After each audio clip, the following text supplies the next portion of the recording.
High students, আশা করি সবাই ভালো আছো। বিশ্ব সাহিত্যের সর্বশ্রেষ্ঠ সাহিত্যিকদের মধ্যে থেকে যদি 5 জনকে বেছে নেওয়া যায়, তো লিও টলস্টয় অবশ্যই সেই 5 জনের মধ্যে একজন হবেন। এই লিও টলস্টয়ের লেখা, উনি ছিলেন রাশিয়ান বিশেষত ঔপন্যাসিক। তো এই রাশিয়ান সাহিত্যিকের লেখা একটি অসাধারণ গল্প 3 কোয়েশ্চেন্স আজ আমরা পড়ব। এই গল্পটি ক্লাস 12 এর সিলেবাসে অন্তর্ভুক্ত হয়েছে। এই গল্পটা আসলে জানো তো, মানে ফান্ডামেন্টাল পিলার্স অফ লাইফের উপর লেখা। অর্থাৎ আমাদের জীবনে চলার পথে যে মূল 3টে পিলার, 3টে ভিত্তি, সেটাকে নিয়ে এই গল্পটা। তাই অবশ্যই এই গল্পটাকে আমরা একটা প্যারাবেল বলতে পারি। তোমরা ফেবেল আর প্যারাবেলের ব্যাপারটা তো জানো। ফেবেল হচ্ছে পশু পাখিদেরকে নিয়ে গল্প, অর্থাৎ ফেবেলের ক্যারেক্টার হচ্ছে অ্যানিমাল ক্যারেক্টার, আর প্যারাবেল হচ্ছে হিউম্যান ক্যারেক্টার, মানুষদেরকে নিয়ে গল্প। কিন্তু ফেবেল হোক প্যারাবেল হোক, এই গল্পগুলোর উদ্দেশ্য হচ্ছে মানুষকে জীবনের শিক্ষা দেওয়া, জীবনে চলার পথে বিভিন্ন নৈতিক শিক্ষা দান করা। তাহলে এই গল্পটা পড়েও আমরা সেই ধরনের জীবনের শিক্ষা পাবো। তাই আমি অবশ্যই আমার প্রিয় ছাত্রছাত্রীদের অনুরোধ করব, অন্তত এই গল্পটিকে ওই কি নোট আসবে বা কি শর্ট কোশ্চেন আসবে এর মধ্যে আটকে রেখো না। এই গল্পটির মর্মার্থ উপলব্ধি করার চেষ্টা করো, যেটা তোমাদের জীবনের পড়তে পড়তে কাজে লাগবে। কারণ তোমরা সবাই ক্লাস 12 এর ছাত্রছাত্রী, জীবনের এক অদ্ভুত সন্ধিক্ষণে দাঁড়িয়ে আছো। এরপর ক্লাস 12 এর পর তোমরা আসল কেরিয়ারের দিকে এগিয়ে যাবে। তোমাদের বিভিন্ন জনের জীবন বিভিন্ন খাতে বইবে। কিন্তু যার জীবনে যে কেরিয়ারই তোমরা বেছে নাও না কেন জীবনে, এই 3টে কথা, যে 3টে কথা এই গল্পে আমরা জানবো, সেটা জীবনের প্রতিটি ক্ষেত্রে কাজে লাগবে। স্থান, কাল, পাত্র নির্বিশেষে এই 3টি শব্দ, এই 3টি পিলার আমাদের জন্য সব সময়ের জন্য কাজে লাগবে।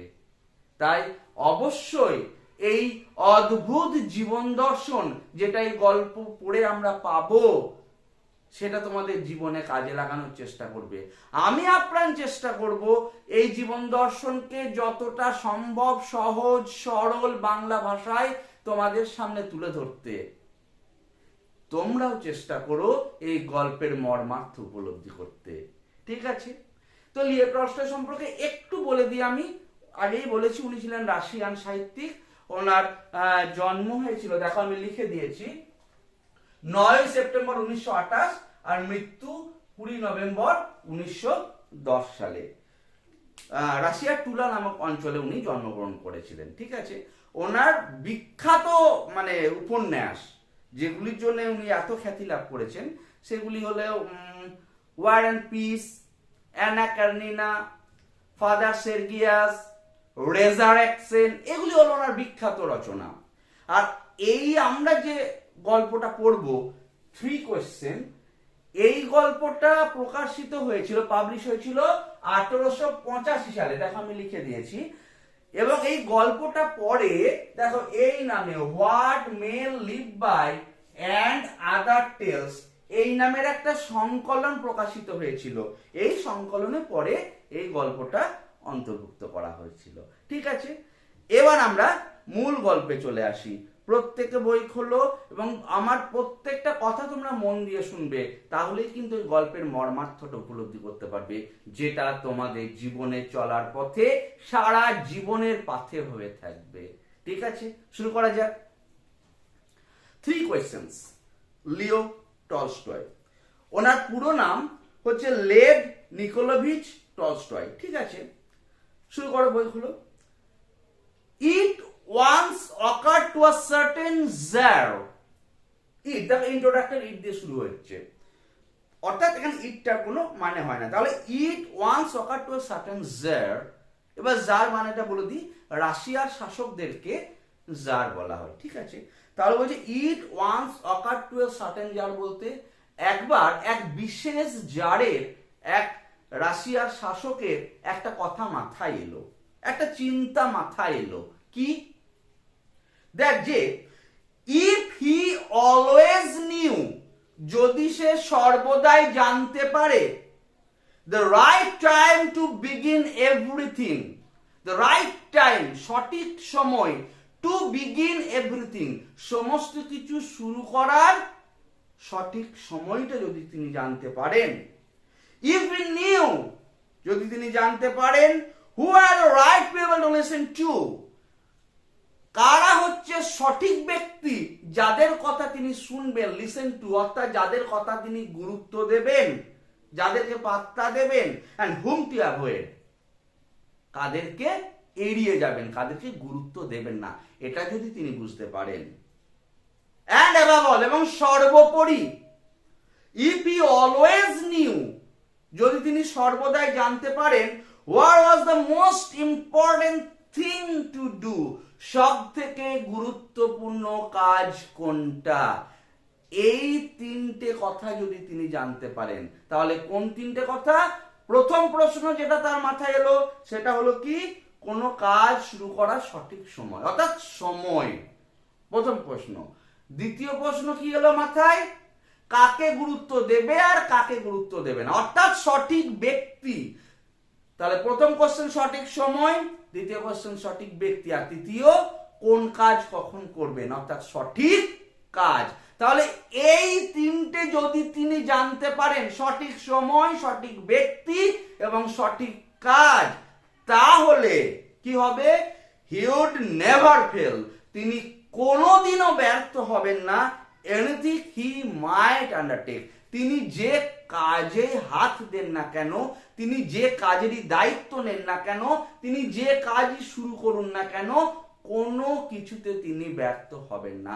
অর্থাৎ ফার্স্ট প্যারাগ্রাফেই বলে দেওয়া হলো যে এই তিনটে জিনিস যে মানুষ জানবে, সঠিক সময়, সঠিক ব্যক্তি এবং সঠিক কাজ, সেই মানুষ জীবনে কোনো দিনও ব্যর্থ হবে না। অ্যাকচুয়ালি এটাই তো হয়, আমরা এইটাই ঠিক করতে পারি না, কোন কাজ কখন করব, কোনটা আগে করা উচিত, কোনটা পরে করা উচিত, বা কাকে আমাদের গুরুত্ব দেওয়া উচিত, কোন সময়টা কাজে লাগাবো, কোন সময়টা কাজে লাগাবো না, এইগুলোই আমরা বুঝতে পারি না। তাই বেশিরভাগের জীবনেই সাফল্য আসে না। জেনে রাখবে, তোমরা দেখবে সফল মানুষের জীবনী পড়ে তারা সব থেকে ভালো সময়কে কাজে লাগিয়েছে, কোনো সময়ের তারা অপচয় করেনি। এইটাই বিস্তৃত ব্যাখ্যা আমরা এই গল্পে পড়ব। And this thought, তো এই চিন্তা, having occurred to him, তার মাথায় আসায়, he had it proclaimed, সে ঘোষণা করে দিল, তিনি ঘোষণা করলেন, throughout his kingdom, পুরো রাজ্যে ঘোষণা করে দিলেন, that he would give a great reward, তিনি দেবেন একটা বিশাল পুরস্কার দেবেন, to anyone who would teach him what was the right time for every action, who were the most necessary people, and how he might know what was the most important thing to do. তাহলে তিনি ঘোষণা করলেন যে তিনি একটি বিশাল পুরস্কার দেবেন। কাদেরকে দেবেন বা কাকে দেবেন সেই পুরস্কার? যে ব্যক্তি বলতে পারবে, anyone who would teach him, যে তাকে শেখাতে পারবে, what was the right time for every action, সঠিক সময়, যেটা বললাম কোন কাজের সঠিক সময়, and who are the most necessary people, কারা হচ্ছে সব থেকে গুরুত্বপূর্ণ ব্যক্তি, and how he might know, সে কেমন করে জানতে পারবে, what was the most important thing to do, কোন কাজটা সব থেকে বেশি গুরুত্বপূর্ণ। সেই একই কথা আবার অন্যভাবে বলা হলো যে তিনি ঘোষণা করলেন এই তিনটে সত্য যে তাকে জানাতে পারবে, অর্থাৎ সঠিক সময়, সঠিক ব্যক্তি এবং সঠিক কাজ, এই তিনটে সত্য যে তাকে বলতে পারবে, তিনি তাকে বিশাল পুরস্কার দেবেন। এটা তিনি রাজ্য জুড়ে ঘোষণা করে দিলেন।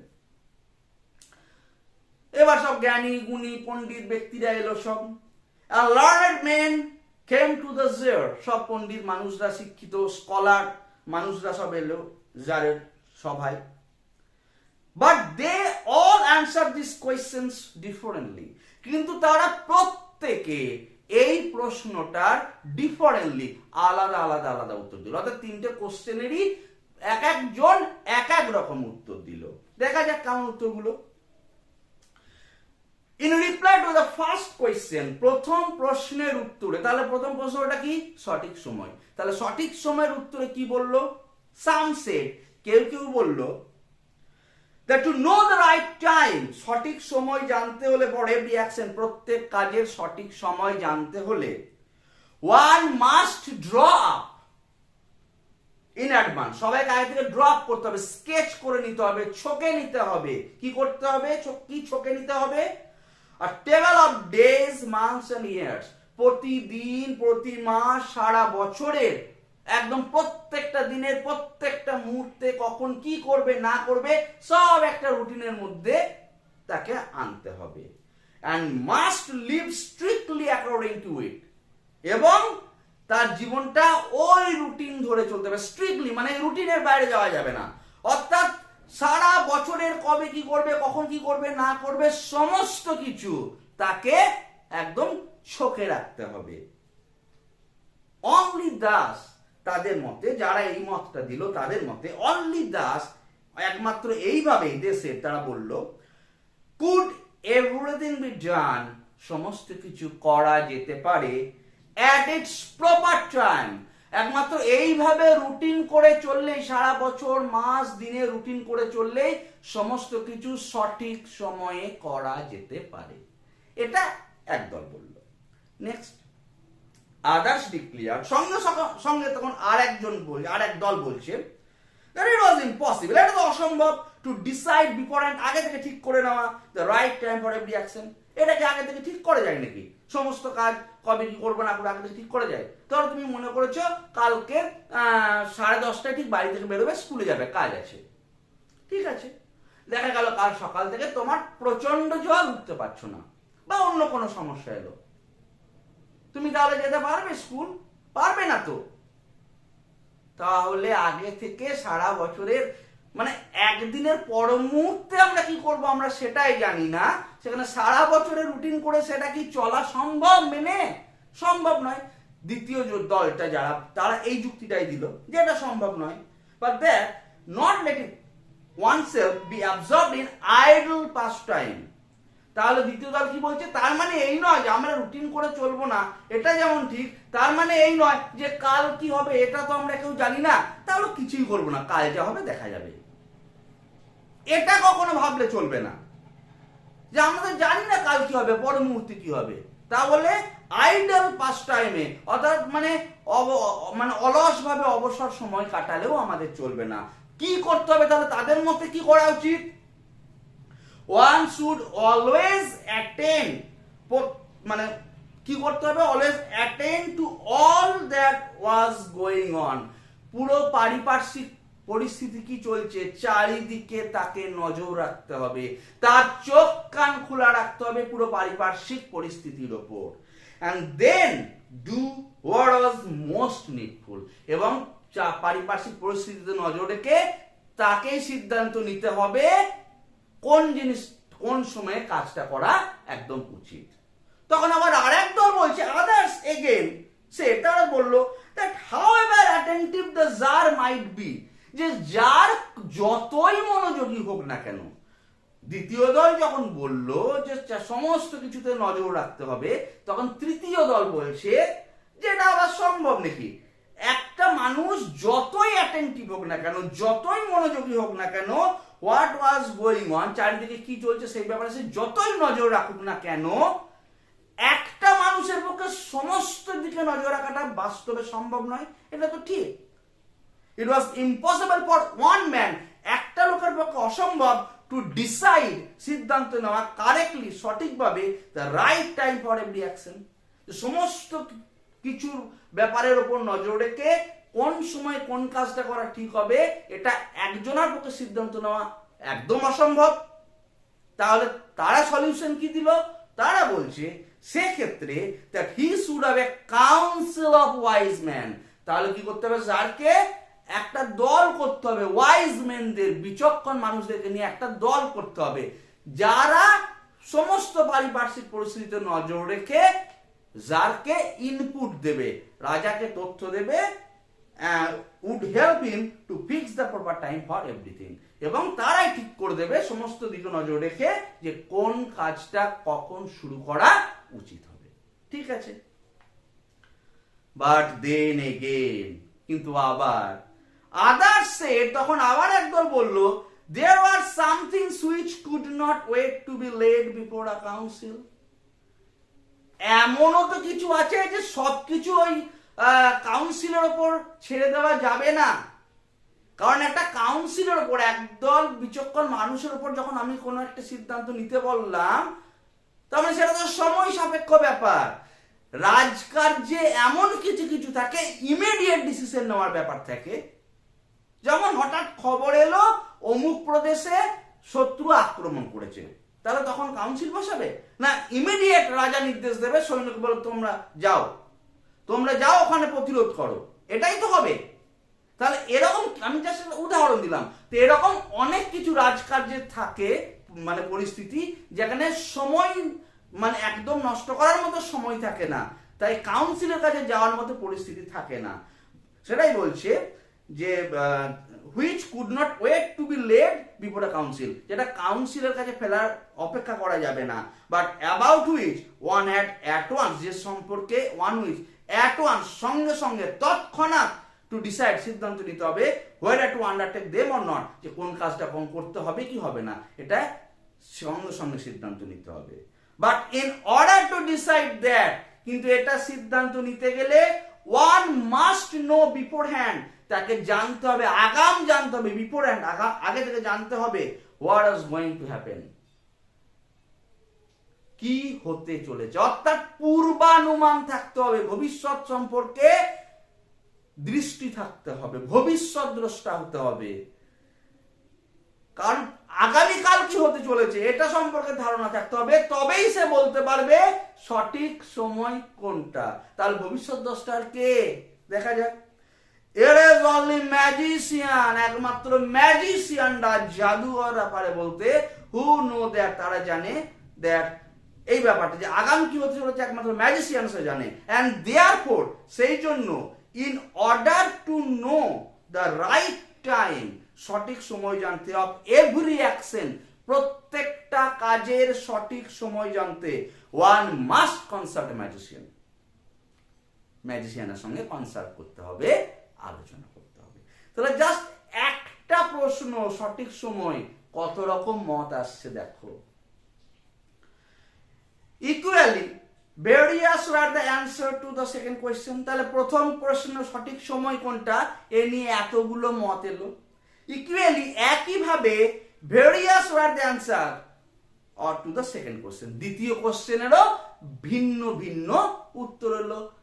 না কথা দেওয়া আছে নানা মুনি নানা মত, তা নানাজন নানা মত দিল। দ্বিতীয় কোয়েশ্চেন কি ছিল? সঠিক ব্যক্তি, কার কথা রাজা শুনবে কার কথা শুনবে না। এক্ষেত্রে মতামত কি কি এলো দেখা যাক। সাম সেড, কে কই বললো, the people the jar most needed, যাকে সব থেকে জারের দরকার, ওয়ার ইজ কাউন্সিলর, তার পরামর্শটা তাদেরকে সব থেকে বেশি দরকার। আদার্স, আবার একদল কি বললো, দ্য প্রিস্ট, না কাউন্সিলর নয়, প্রিস্ট পুরোহিত সম্প্রদায়কে সব থেকে বেশি দরকার। আদার্স, আবার একদল কি বললো, দ্য ডক্টর, না সব থেকে বেশি দরকার ডক্টর সম্প্রদায়কে, চিকিৎসক সম্প্রদায়কে। হোয়াইল সাম সেড, কেউ কেউ বললো, the warriors were the most necessary, সব থেকে একটা জারের একটা শাসকের বেশি দরকার যোদ্ধাদেরকে, ওয়ারিয়ারদেরকে। অর্থাৎ কাকে বেশি গুরুত্ব দেবে এতগুলো মানে তার অপশন এলো, উত্তর এলো। টু দ্য থার্ড কোশ্চেন, এখানেও ব্যতিক্রম নয়, তৃতীয় কোশ্চেনেও as to what was the most important occupation, সব থেকে গুরুত্বপূর্ণ কাজ কি হবে, এই ব্যাপারেও ভিন্ন ভিন্ন মত এলো। এখানে কি কি মত এলো? some replied, কেউ কেউ উত্তর দিল, that the most important thing in the world, পৃথিবীর মধ্যে সব থেকে গুরুত্বপূর্ণ ব্যাপার হলো was science, বিজ্ঞান। others said, কেউ কেউ বললো, it was skill in warfare, হচ্ছে যুদ্ধবিদ্যা, স্কিল দক্ষতা, ইন ওয়ারফেয়ার অর্থাৎ যুদ্ধবিদ্যা, যুদ্ধে দক্ষতা, এটা হচ্ছে সবথেকে গুরুত্বপূর্ণ কাজ। and others again, আবার অন্যরা কি বললো, that it was religious worship, ধর্ম সম্পর্কে মানে ধর্মের শ্রদ্ধা, ধর্ম চর্চা করা, আধ্যাত্মিক চর্চা করা, এই মত এলো। অর্থাৎ প্রত্যেকটা কোশ্চেনের বিভিন্ন মতামত এলো। And all the answers being different, আর যেহেতু সব উত্তরগুলো আলাদা আলাদা, the Zar agreed with none of them, যার কাউরির উত্তরের সাথে একমত হলেন না, অর্থাৎ যার তাদের উত্তর মেনে নিতে পারলেন না বা তাদের উত্তরে সন্তুষ্ট হলেন না। and gave the reward to none, যেহেতু উত্তরে সন্তুষ্ট হতে পারেনি, পুরস্কারও কাউকে দিলেন না। but still wishing to find the right answers, কিন্তু প্রশ্ন যখন এসেছে তার উত্তরও তো থাকবে, তাই সঠিক উত্তর কি হতে পারে এটা তখনও তার মনের মধ্যে ঘুরছে। তাই but still wishing, কিন্তু তা বলে মানে হাল ছেড়ে দেয়নি, ইচ্ছা ছেড়ে দেয়নি যে উত্তরগুলো জানার, তাই উত্তরগুলো জানার ইচ্ছা প্রকাশ করে to find the right answer to his question, তার প্রশ্নের উত্তরের সঠিক উত্তর কি হতে পারে সেটা জানতে হি ডিসাইডেড, তিনি সিদ্ধান্ত নিলেন টু কনসাল্ট আ হারমিট, একজন সন্ন্যাসীর সঙ্গে আলোচনা করার, ওয়াইডলি রিনাউন্ড, বিশাল তার পরিচিতি খ্যাতি, ফর হিজ উইজডম, তার বিচক্ষণতা তার জ্ঞানের জন্য যে হারমিটের চারিদিকে খ্যাতি। তা রাজা যার সিদ্ধান্ত নিলেন যে সেই হারমিটের কাছে যাবে, হারমিটের কাছে এই প্রশ্নের উত্তর জানতে চাইবে। The hermit lived in a wood, তো হারমিট থাকে কোথায়? সে থাকে একটা বনে, হুইচ হি নেভার কুইটেড, সে আবার এই বন ছেড়ে কখনো বের হয় না, সব সময় সে হারমিট সন্ন্যাসী বনে থাকে। and receive none but common folk, এবং সে সাধারণ মানুষ ছাড়া কারোর সাথে দেখা সাক্ষাৎ করে না, এর মহা সমস্যা। সে রাজা, আবার হারমিট সন্ন্যাসী, সাধারণ মানুষ ছাড়া অন্য কারোর সঙ্গে দেখা করেন না, বন থেকে বেরোবেন না। তাহলে সন্ন্যাসীর সঙ্গে দেখা করার একটাই উপায় কি? তাকে স্বয়ং সন্ন্যাসীর কাছে যেতে হবে এবং খুব সাধারণ মানুষ হয়েই যেতে হবে। ঠিক আছে, দেখা যাক। So the Tsar put on the simple clothes, তাই রাজা তার রাজ বেশভূষা ছেড়ে একদম সাধারণ মানুষের মতো পোশাক পরল। and before reaching hermit cell, এবং হারমিটের যেখানে কক্ষ, যেখানে তার আবাস, সেখানে যাওয়ার আগে dismounted from his horse, সে তার ঘোড়া থেকে নামলো, যার লিভিং হিজ বডিগার্ড, এবার রাজা মানে তো রক্ষী, সেনা মানে সেনাবাহিনী, তার বডিগার্ড, তার দেহরক্ষীর সাথে থাকবে, তাদেরকে দূরে রেখে ওয়েন্ট অন অ্যালন, সে সন্ন্যাসীর কাছে একা গেল, বাকি সব প্রহরীরা দূরে থাকলো, সন্ন্যাসীর কাছে একদম সাধারণ মানুষের মতো সে নিজে একা গেল। ঠিক আছে, আজকে এই পর্যন্তই থাক, আমি 2 কি 3টি ভিডিওতে পুরো লেসনটা শেষ করব। ঠিক আছে, এরপর তোমাদের জন্য আমি কয়েকটা ওয়ার্ড নোটস লিখে রেখেছি, আমি একটু বলে দিই, তোমরা লিখে নাও। ঠিক আছে, দেখো প্রথমে দেখো প্রক্লেম মানে হচ্ছে অ্যানাউন্সড, ANNOUNCED, অ্যানাউন্স। আর একটা লিখেছি ডিক্লেয়ার্ড, DECLARED, ডিক্লেয়ার্ড, ঘোষণা করেছিল। নেক্সট অ্যাবজর্বড ইন মানে engrossed with, ENGROSSED, engrossed with, WITH, with মানে কোনো বিষয়ে মগ্ন থাকা, ডুবে থাকা, এরকম। আন্ডারটেক মানে to take charge, take charge, CHARG, charge, দায়িত্ব নেওয়া। নেক্সট কনসাল্ট মানে discuss with, DISCUSS, discuss, WITH, with, আলোচনা করা। নেক্সট হারমিট মানে সেজ, SAGE, সেজ, সন্ন্যাসী। নেক্সট রিনাউন্ড মানে ফেমাস, FAMOUS, ফেমাস, বা এমিনেন্ট, EMINENT, এমিনেন্ট, বিখ্যাত। উইজডম মানে স্যাগাসিটি, SAGACITY, বিচক্ষণতা। আর কুইটেড মানে হচ্ছে লেফট, LEFT, লেফট, ত্যাগ করেছিল, ত্যাগ করা। ডিসমাউন্টেড মানে অ্যালাইটেড, ALIGHTED, অ্যালাইটেড বা অবতরণ করেছিল। ঠিক আছে, বোঝা গেল। বাকি ক্লাসগুলোও তোমরা এইভাবে অ্যাটেন্ড করবে, তাহলে পুরো গল্পের মর্মার্থটা আরো ভালো বুঝতে পারবে। ভালো থেকো, সঙ্গে থেকো।